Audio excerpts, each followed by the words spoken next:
Welcome to 1 in 20 D&D. Hello and welcome. My name is Gregory. This is 1 in 20 D&D, and you are at the beginning of what I hope to be a fantastic new series, and this series being called What's Your Story? Tonight, my featured artist, my friend Matt, also known as Art of Bartlett, is here as my sort of guinea pig, and also when I came up with this idea for this new series, the first person that popped into mind. So, thank you for joining me, Matt. No problem, man. So I'm going to start off with a real simple question to you, and that hmm is, why did you start creating digital art? I mean, I started with, traditional pencil, paper, things like that. Cool. I mean, I've been drawing since I was before I can remember. Right. Awesome. Most artists that you'll probably tend to talk to will basically tell you that they've been drawing since like day one. Sure. Kind of like, that's their thing. But I mean, I kind of went digital. God, I think it was like early 2000s. When I got my first Wacom tablet, Nice. because everybody was sort of transitioning that way anyways, and the ease and the use of it is so much better. Different techniques you can do, but just overall, it's just you don't have to waste paper and pencils and all that sort of stuff. Sure. A lot easier, Sure. definitely. Yeah, I mean, one of the amazing things you can do, I guess, is like, with layers, you can try things out without hmm like ruining your original, your original sketch, your original concept. I mean, that's Yep. amazing to me. Yeah, I like doing it with like I'll draw a lot of I'll do like the traditional blue lines and everything that they do comic style and things like Sure. that. Sure. And then when I do the inks over top, you don't have to worry about ruining the piece.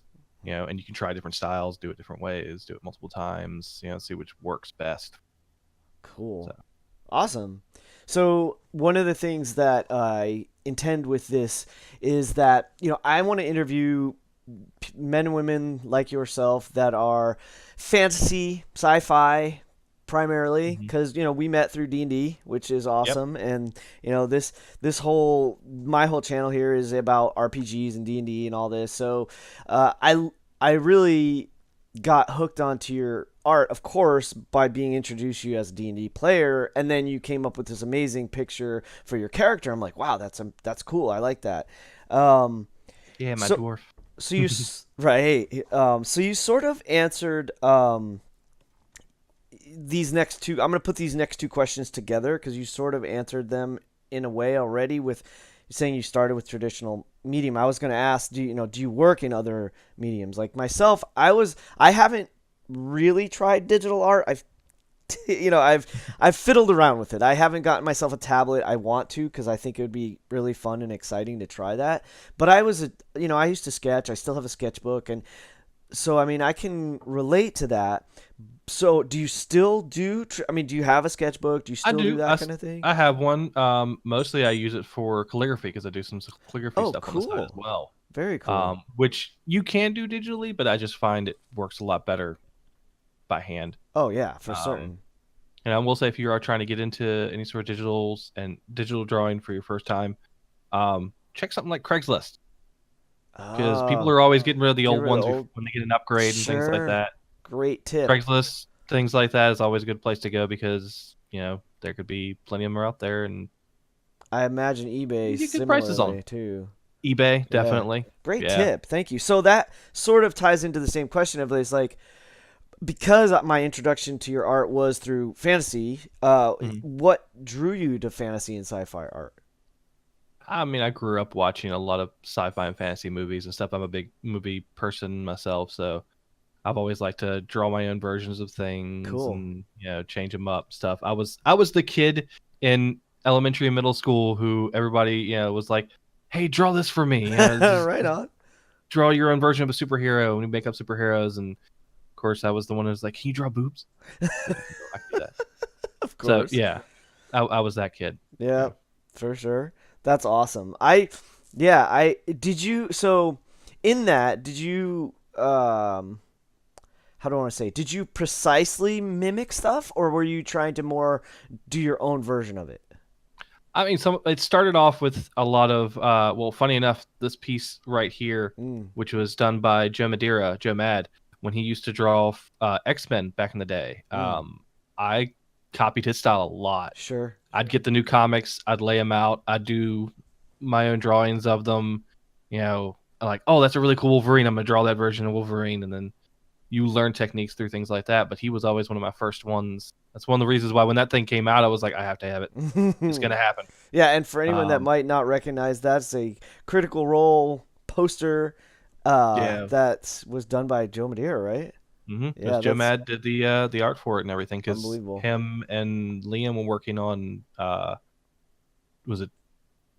The Oh art book, God, right? I have the. Oh, no, it was the video game that he was doing voices for. Oh, yes, yes, yes, yes. Night War. Um, Something like that. Something Night War. I can't remember the name of it because Because I have the because comic that Madeira, it's yeah, I originally was just from. gonna say he already did the original comic. That's right. Yeah, it was originally in a comic. It was his original story. Cool, So that was one of those ones that's how they got in touch and nice. things like that. So that's how that happened, which was always a really cool clashing of my favorite things at that time. Mm-hmm. Yeah. So, how would you describe your style? My style? I'd say probably like I don't know, exaggerated realism, maybe. Cool. Because I tend to try and keep things as realistic as possible whenever you draw in things like, I don't know, cat people. Sure, Things are gonna sure, get a little you can gonna get a little wonky. sure. But I like to keep realism. I like line work, inking style. Like I get a lot of that from comic book, my history of comic books and everything. Um, but yeah, I'd say it's an exaggerated realism, and I definitely got a lot of that from Warcraft as well. Uh, One of the main artists on there, Samwise Dadier, uh, always a big inspiration. He's one Awesome. of my favorites. I'm scrolling through a little bit of your art right now from your ArtStation page, and gonna give people a little quick look at some of the work you do. I have to say, so if I was to describe your work, I would say what I first caught my attention is, and I'm going to use this, and I'm going to qualify this as well, is I want to say you have a sort of a simplistic style, and what I mean by that is like you have really clean lines. And even though it, like you said, it's a little exaggerated in the way the individual looks, Hmm. it's like it's just like you just are conveying what's important. Yeah, In usually. my opinion, this is just the way I see it, and it's it's sort of got that comic book feel. It's sort of got almost an anime feel at the same time. Like it looks like it could be really easily animated, which is kind of cool. It could be, yeah. I could Um, see that. And so when I'm saying simple, I don't mean that they're not complex images. They're not like Mhm. involved, like there's not any complexity to the character or the emotion and that kind of thing. I just mean like for real, like everything is so clean. Maybe clean is a better way to explain it. Everything Yeah, I do about your like stuff is clean lines, real definitely. clean, and I that caught my attention right off the bat. And one thing I want to share with you too is like I'm amazed at how much your colors have improved in the last year, dude. I saw That's one thing something, I've worked on.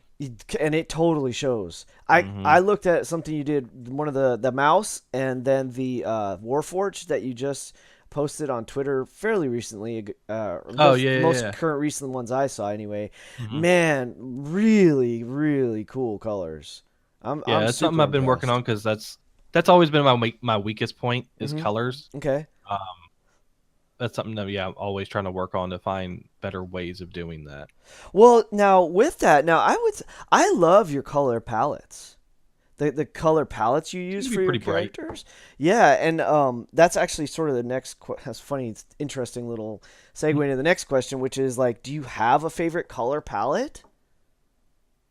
I mean, I like colors in general. Metallics, I guess, is probably one of my favorite things. Is dealing with like anything that's shiny and metal. And Yeah. um, if you ask any of the other people that know a lot of my work and their other artists, you like somebody like Angie Banjalert.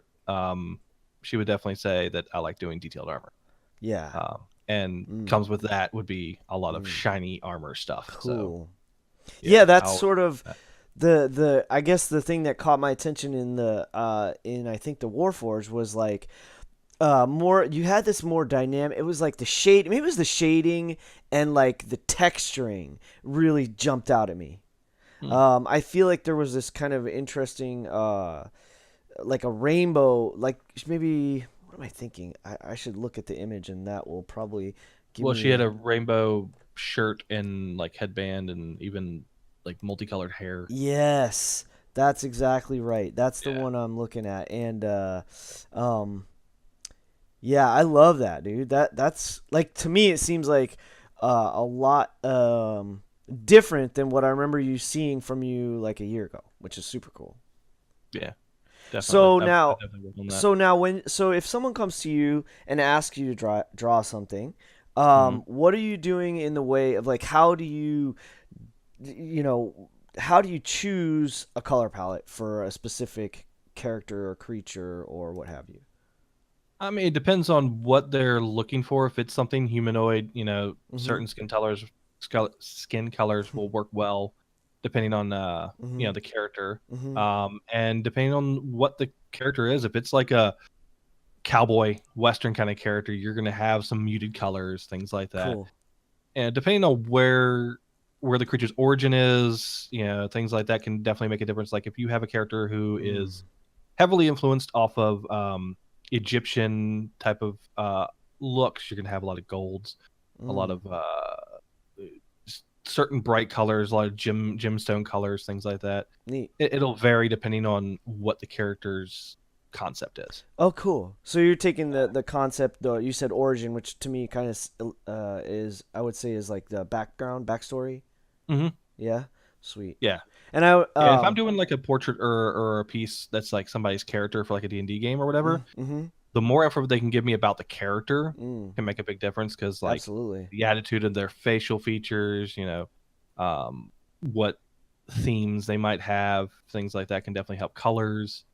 One thing I always usually ask from people is if your character could be played by any actor, who would it be?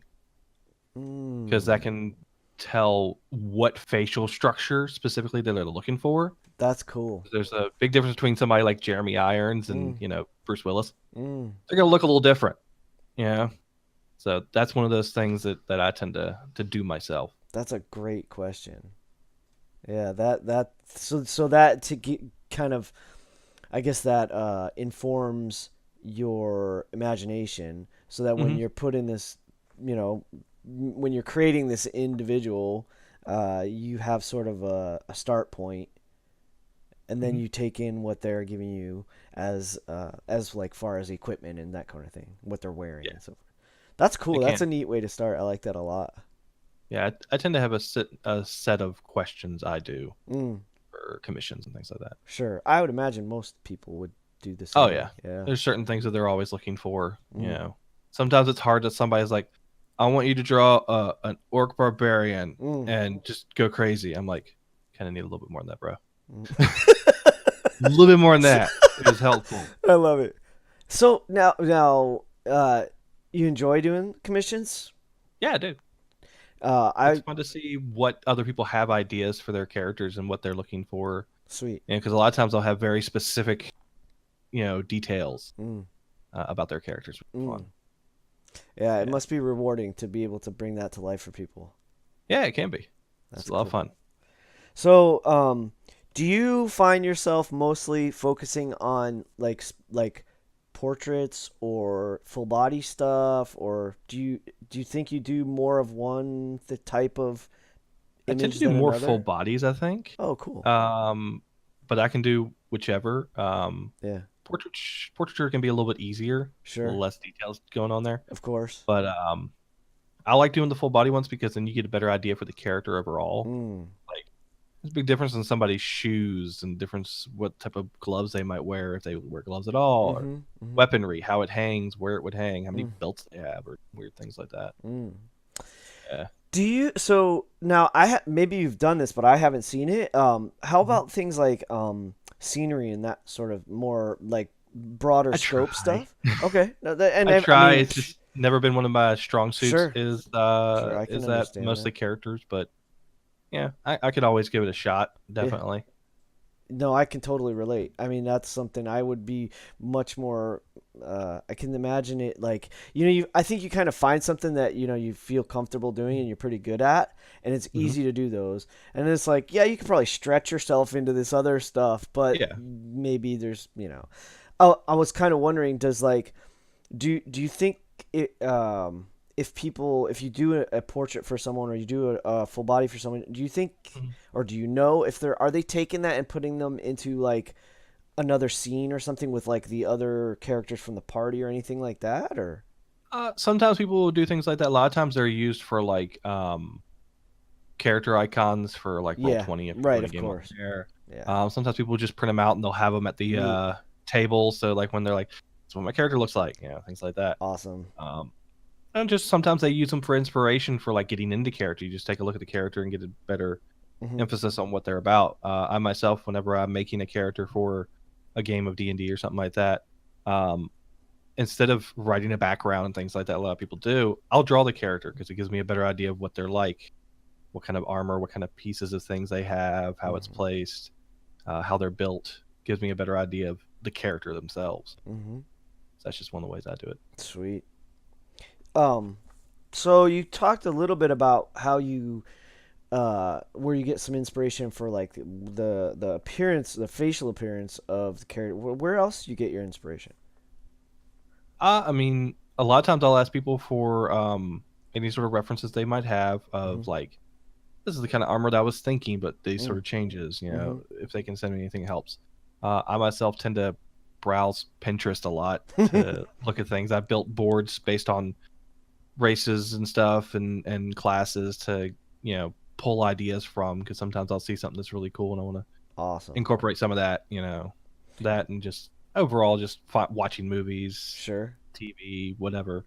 You'll get Yeah. ideas. Do you use that for like clothing and weapons and stuff like I would imagine as well?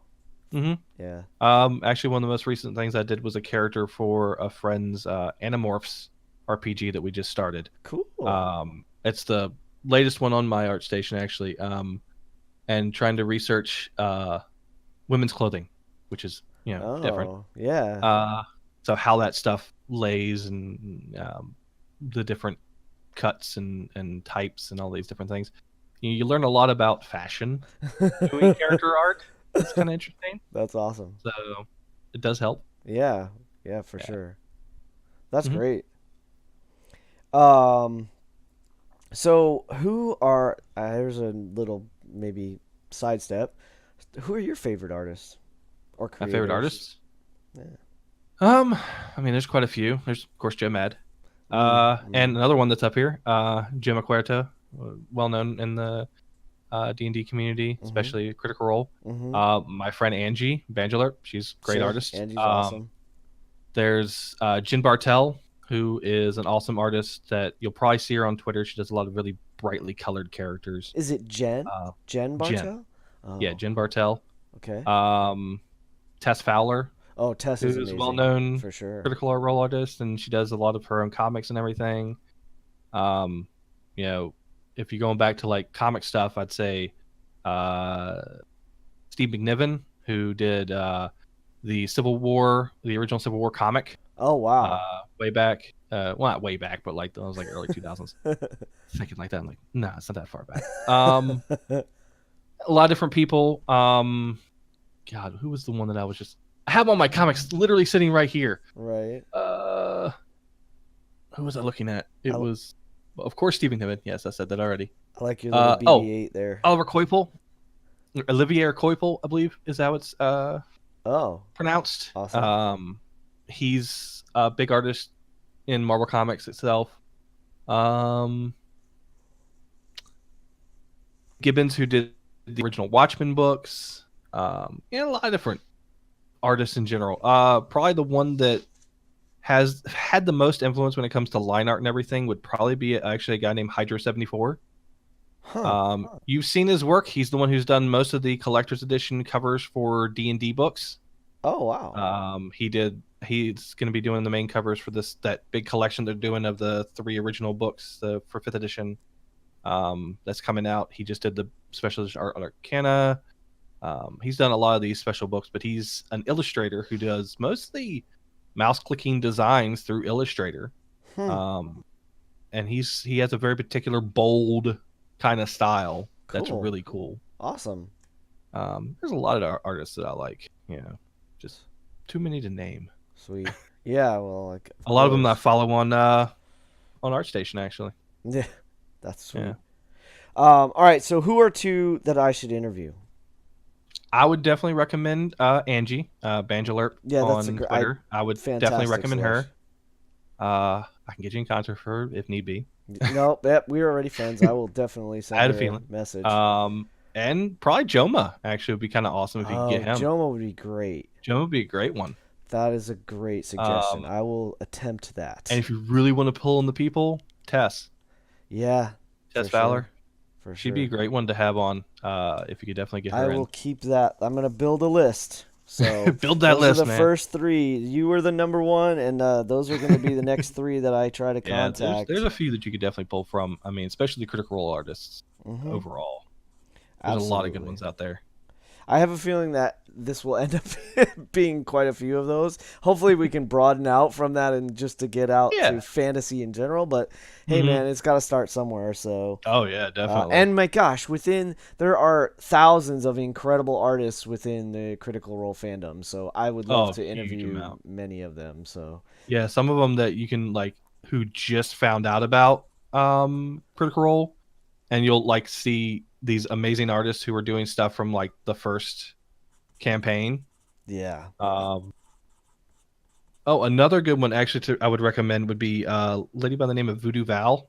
cool, I don't know her actual first name, but that's what she goes by. She's a sure. streamer as well. She streams on Twitch. Oh, cool, She does great fantasy art. She's not a critter, but she's big into fantasy stuff. She does really neat paintings and everything. mm, One that I actually watch usually on Twitch a lot of times too. So sweet. she's definitely one I would recommend. Sweet. That actually raises a good question. Are you streaming? Do you still stream? I know you did in the past. Are you I still have. I'm trying to think. I'm thinking about getting back into it because it's been a while. right on? But I was thinking about building up a new overlay, try and build everything out, do a whole new setup and everything, and try and do that again because it's been a bit. Right on. Um, I actually got a new tablet recently that's a actual screen tablet, it's like a Cintiq, but it's not a Cintiq. It's really nice though, so it Sweet. makes things easier to deal with having multiple monitors and stuff. Sure. So you In can other have words, you this can that see the image while you're working on it. while you're Like walking, you're which I find That's makes a awesome. huge difference. Oh, I'm sure. I actually was looking at my pieces like when I first got the thing, and it took a little bit to get used to it because it's a little different than going from writing on the bottom to looking up the screen to actually writing on the screen again. Mm-hmm. It's like going back to traditional medium, Mm. and it makes a big difference. And I've noticed a big difference overall with quality. Excellent. What I've been able to put out with it. Mm. Excellent. Mm-hmm. So I have I'm going to ask you where people can find you before I ask my last two questions. Okay. So I mean, where's the on best way Twitter, people connect with you? Twitter's definitely the best way. I'm at Art of Bartlett, Hmm. spelled like the pear, I have that Bartlett. on the. I'll have that up on the top so On everybody the can top see part. it. Yeah, Okay. and I'll include all this in the information below the video too, of course. And I'm on ArtStation, Art of Bartlett there as well. Basically trying to make that my overall thing. It'll be Twitch at Art of Bartlett as well. Excellent. So everything pretty much, if you search for Art of Bartlett, you'll probably find me. Excellent. All right. So my last two questions are this. Which we sort of have already touched on, is are you available for commissions if people are interested? I am. I'm pretty much always open right now because I only get like one every so often. Um, but yeah, I'm open for commissions. It's pinned on the top of my Twitter page. Is my price list stuff is Perfect. all on there, All so it right. makes it easy. Awesome. So definitely go to Matt's Twitter page and go to the top. Go to his profile. Go right to the top, and you will see that post. Hmm. And here's my big question for you. So I mean, it's kind of maybe a two-part question, but approach it as you will. So, Hmm. what is your big dream for your art, and where would you like to see your art go? I mean, my big dream would be to be able to do that as a full time job. Nice. Would be amazing. You know, some people are able to do that, but it's one of those things that's hard to break into, especially when you're out here on the East Coast in Virginia. The greatest place for that. Um, and I mean, I think the greatest accomplishment would be to have my art on a Magic the Gathering card, Sweet. which would be amazing. That's Uh, awesome. I'd love to be able to just like lay that down and be like, "Ha!" And I actually drew that. Ha ha ha. Nice. But that would always be a fun one to have. Definitely something out there I would like to do at one point. Yeah. Fantastic. Hmm. All right, everybody. Well, hey, thank you, Matt, for a fantastic conversation. It's nice to get to know a little bit more about you and what you're doing and how you approach this. Thank you for being my guinea pig. So we'll see. Hopefully, we'll see you on the next one. We'll stay tuned, please, and check out. I've got all kinds of videos in the works right now. Again, this is a new series featuring fabulous fantasy sci-fi arts from around the interwebs that I am able to enlist into having a conversation. So I Hey hope man. to see you out there in the internet. I hope to see you at a table someday. Matt, thanks for joining me. It's a pleasure, man. I love your art. I'm going to do everything I can Thank you, to man. promote it. And hey, just go out and support artists. Yeah. It's a Best good way to thing to support them do. is to pay them. That's right. Promote them, pay them, hire them, do whatever you can to improve their lives, and they will improve ours with their beautiful works.